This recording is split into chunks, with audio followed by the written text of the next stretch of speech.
ஹாய்ப்பா, எல்லாரும் எப்படி இருக்கீங்க? நல்லா இருக்கீங்களா? ரொம்ப நல்லா இருப்பீங்க அப்படின்னு நான் நினைக்கிறேன். நானும் ரொம்ப நல்லா இருக்கேன். இன்னைக்கு வைகுண்ட ஏகாதசி. வைகுண்ட ஏகாதசி அன்னைக்கு எவ்வளோ அழகா, சூப்பரா இந்த நாள் ஸ்டார்ட் ஆச்சு அப்படின்றத தான் நம்ம இந்த வீடியோல பார்க்க போறோம். காலையில இன்னைக்கு வந்து 3:30க்குலாம் நம்மளுக்கு வந்து டே ஸ்டார்ட் ஆயிடுச்சு. ஏன்னா இன்னைக்கு வெளிய பெரிய கோலமா போடணும் அப்படின்னு சொல்லிட்டு இந்த ஒரு 2, 3 நாளா அந்த கோலத்த போட்டு போட்டு பார்த்துட்டே இருக்கேன். ஸோ நம்மளுக்கு வந்து சப்போஸ் நோட்ல கரெக்ட்டா போட்டுருவோம். நம்ம வெளிய வாசல்ல போடும்போது, அது வேற அந்த சிக்கு கோலமா ஏதாவது நம்மளுக்கு பிரச்சனை வந்துருமோன்னு பயத்திலேயே வந்து நைட்டெல்லாம் தூக்கமே வரல. சீக்கிரமாவே எழுந்துட்டேன். எழுந்துமே வந்துட்டு கிளம்பி வந்துமே வாசல் தெளிச்சு கோலம் போட ஆரம்பிச்சிட்டேன். கரெக்ட்டா பார்த்தீங்க அப்படின்னா, ஒரு 40லிருந்து 45 மினிட்ஸ் ஆச்சு அந்த கோலத்த போடுறதுக்கு. ஃபஸ்ட்டு சாக் பீஸில தான் வந்து அந்த புள்ளியெல்லாம் வச்சுட்டு, அதுக்கப்புறம் டைரக்ட்டா கோலப்பொடியிலேயே வந்து கோலம் போட ஆரம்பிச்சிட்டேன். ஆனா கரெக்ட்டா வந்துருச்சுங்க. எந்தவித பிரச்சனையுமே இல்ல. நோட்ல போடும்போது கூட அப்பப்போ வந்து ஏதாவது ஒரு இடத்துல வந்துட்டு சிக்கல் வந்துக்கிட்டே இருந்தது. ஆனா வாசல்ல போடும்போது சூப்பரா வந்துருச்சுங்க. எந்த இடத்துலயுமே வந்துட்டு அந்த சிக்கல் வரவே இல்ல. பக்காவா சூப்பரா வந்துருச்சு. ஆனா சாமி கும்பிட்டுட்டு எத்தனை சாமி கும்பிட்டேன். கடவுளே நான் வாசல்ல போடுறேன். எனக்கு எந்த பிரச்சனையும் வராம அழகா நீட்டா வந்துரணும் அப்படின்னு சொல்லிட்டு எல்லா சாமியையும் கும்பிட்டுட்டு தான் கோலமே போட ஆரம்பிச்சேன். நீட்டா சூப்பரா வந்துருச்சு. ஆனா ஏன் இது வந்து 3/4 மணி நேரம் ஆச்சுன்னா, அதுக்கு காரணம் என்னன்னா, கொஞ்சம் போடுவேனா, அப்புறம் வந்து கேமராவ வேற இடத்துல வந்து ட்ரைபாட் எடுத்து வைப்பேன். அப்புறம் திரும்ப கொஞ்சம் போவேனா, திரும்ப ஆஃப் பண்ணிட்டு திரும்ப ஒரு இடத்துல வேற இடத்துல கேமரா வச்சு பிடிக்கிறது. இந்த மாரியே வந்துட்டு ஏன்னா நம்ம வீடியோவும் எடுத்துக்கணும், கோலமும் கரெக்ட்டா பக்காவா போடணும். ஸோ அதனால அந்த அந்த அங்கங்க மாத்துனதுலயே வந்துட்டு எனக்கு 3/4 மணி நேரம் ஆயிடுச்சு. அது மட்டும் இல்லாம நிலவாசல் பக்கத்துலயும் கோலம் போடணும் இல்லைங்களா? ஸோ அதனால இன்னைக்கு கோலம் போடுறதுக்கே வந்துட்டு 2 கோலத்துக்கு சேர்த்து 1 மணி நேரம் ஆச்சு. அது இல்லாம இந்த துளசி மாடத்துக்கு நேத்தே வேற போட்டுட்டேன். அதுவும் சேர்ந்துருச்சு நீ ரொம்ப நேரம் ஆயிடும் அப்படின்னு சொல்லிட்டு, துளசி மாடத்துக்கு நேத்தே நான் போட்டுட்டேன். காலையில எழுந்து அங்க கேட் பக்கத்துலயும், நிலவாசல் பக்கத்துலயும் காலையில தான் போட்டுட்டு, அதுக்கப்புறம் 5 மணி ஆயிடுச்சு. அதுக்கப்புறம் தான் வந்து விளக்கேத்தி பூஜை பண்ணேன். பிரம்ம முகூர்த்த பூஜையும் எப்படினாலும் ஒரு நாள் கூட தவற விடவே மாட்டேங்க. பிரம்ம முகூர்த்த பூஜை மட்டும் அந்த 3 டேஸ் மட்டும் அதுக்கூட பாப்பாவ எழுப்பி விட்டுருவேன். "பாப்பா விளக்கு மட்டாவது ஏத்தி வைடா" அப்படின்னு சொல்லிட்டு பாப்பாவ வந்து விளக்கேத்தி வச்சுருவேன். காலையிலயும், சாயந்தரமும். மத்த நாள் எந்த நாளுமே மிஸ் பண்றதே இல்ல. இந்த 48 நாள் அந்த மாதிரி கணக்கே கிடையாது. அது நீங்க 48 நாள் ஆரம்பிக்கிறீங்கன்னு வச்சுக்கோங்களேன் பிரம்ம முகூர்த்த பூஜை, அப்படியே நம்மளுக்கு பழகிரும்.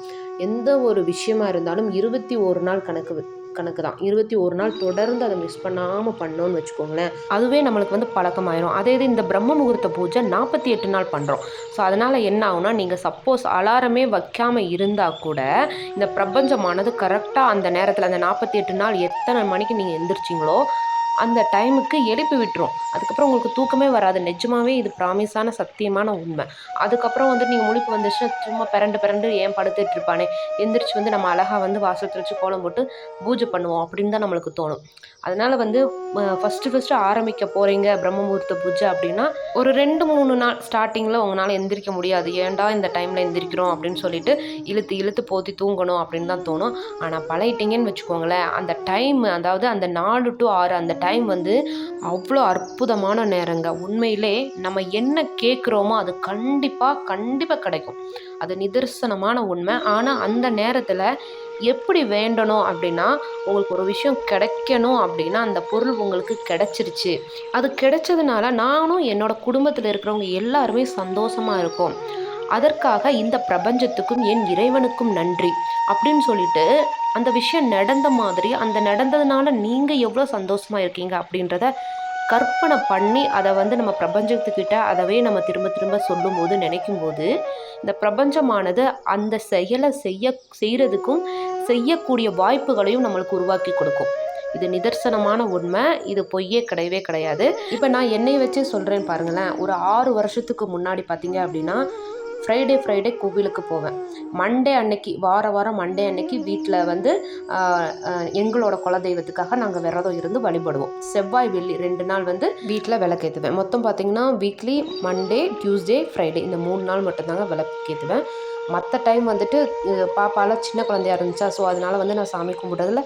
எனக்கு கும்பிடணும் அப்படின்ற எண்ணமும் எனக்கு இல்ல. ஸோ வீக்லி 3 டேஸ் மட்டும் தான். அதுக்கப்புறம் பார்த்தீங்கன்னா, எப்படி இதுக்குள்ள நான் இவ்ளோ ஆழமா இறங்குனேன் அப்படின்றது எனக்குமே நிஜமாவே இதுவரையுமே தெரியல. காலையில 4:00 எந்திரிச்சுருவேன். பிரம்ம முகூர்த்த பூஜை பண்ணிடுவேன். 20 மினிட்ஸ் கம்பல்சரி மெடிடேஷன் பண்ணுவேன். அதுக்கப்புறம் வந்து நான் சமைக்க ஆரம்பிச்சுருவேன். பசங்கள ஸ்கூலுக்கு அனுப்பணும் இல்லைங்களா? ஸோ அதனால சமைக்க ஆரம்பிச்சுருவேன். கரெக்ட்டா 8 மணிக்கெல்லாம் ஆல்மோஸ்ட் எல்லா வேலையுமே முடிச்சிருவேன். ஒரு வேலை இருக்குது அப்படின்னா இந்த துணி துவைக்கிறது மட்டும்தான். மற்றபடி எல்லா வேலையுமே வந்து 8:00 முடிச்சிருவேன். ஏன்னா அதுக்கப்புறம் கவிஸ் மீடியாவுக்கு வீடியோ எடிட் பண்ணணும், கண்டென்ட் எடுக்கணும், ஃபஸ்ட்டு எழுதணும், அதுக்கப்புறம் வீடியோ எடிட் பண்ணணும், அதுக்கான பிக்சர் வைக்கணும். அது வந்து கொஞ்சம் நிறையா இழுக்கும். அதனால தான். ஸோ அதனால் சீக்கிரம் எல்லா வேலையும் முடிச்சுட்டு நான் வந்துட்டு எடிட் பண்ணுறதுக்கு உட்காந்துருவேன். இந்த வீடியோவோட எண்டிங்கில் அந்த சேனலுக்கான வீடியோஸ் கொடுக்குறேன், நீங்கள் வேணால் பாருங்கள். நான் எதவோ சொல்ல வந்துட்டு எங்கேயோ போயிட்டேன்னு நினைக்கிறேன். அப்போ வந்து நான் காலையில் வந்து 4:00 எந்திரிச்சு இந்த பிரம்ம முகூர்த்த பூஜை பண்ண ஆரம்பித்ததுலேருந்து ஒரு விசேஷத்தை விடுறதே கிடையாது. வரலட்சுமி இருந்து, நவராத்திரியிலேருந்து, கிருஷ்ண ஜெயந்தி, விநாயகர் சதுர்த்தி, எந்த ஒரு விஷயமே, சிவராத்திரி 4 கால பூஜையுமே வீட்டில் செய்கிறது எல்லாமே பண்ண ஆரம்பிச்சிட்டேன். ஏன்னா நம்மளுக்கு பிரம்ம முகூர்த்த பூஜை பண்ணும்போது நிறைய விஷயங்கள் பாசிட்டிவாக வீட்டில் நடந்துக்கிட்டே இருக்குது. ஸோ அப்போ என்ன ஆகுதுன்னா, இதை விடவே கூடாது, இதை தொடர்ந்து நம்ம செஞ்சுக்கிட்டே இருக்கணும் அப்படின்ற அந்த எண்ணங்கள் வருது. அது மட்டும் இல்லாமல் நம்மளோட எண்ணங்கள், சிந்தனை எல்லாமே எப்பயுமே நெகட்டிவாகவே யோசிக்காது. நீங்கள் செய்து தான் பாருங்களேன், வீடு அவ்வளோ லக்ஷ்மி கடாட்சமாக இருக்கும். நான் வந்து வாடகை வீட்டில் இருந்து நான் தொடங்கின பிரம்ம முகூர்த்த பூஜையானது இப்போ நான் என் சொந்த வீட்டில் சந்தோஷமாக பண்ணிகிட்ருக்கேன்.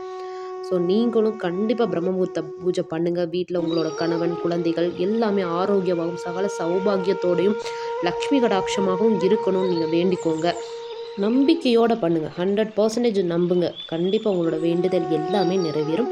இந்த வீடியோ உங்களுக்கு பிடிச்சிருக்கும்னு நினைக்கிறேன். மறக்காமல் நம்மளோட சேனலை லைக் பண்ணுங்கள், ஷேர் பண்ணுங்கள், கமெண்ட் பண்ணுங்கள், சப்ஸ்கிரைப் பண்ணுங்கள். நீங்கள் போடக்கூடிய ஒவ்வொரு லைக்கும் கமெண்ட்டு தான் எங்களுக்கு மோட்டிவேஷனாக இருக்கும். மறக்காமல் கமெண்ட் பண்ணுங்கள். உங்களோட ஃப்ரெண்ட்ஸ் அண்ட் ஃபேமிலிக்கும் ஷேர் பண்ணிக்கோங்க. நன்றி. சிவாய நம. வாழ்க வளமுடன்.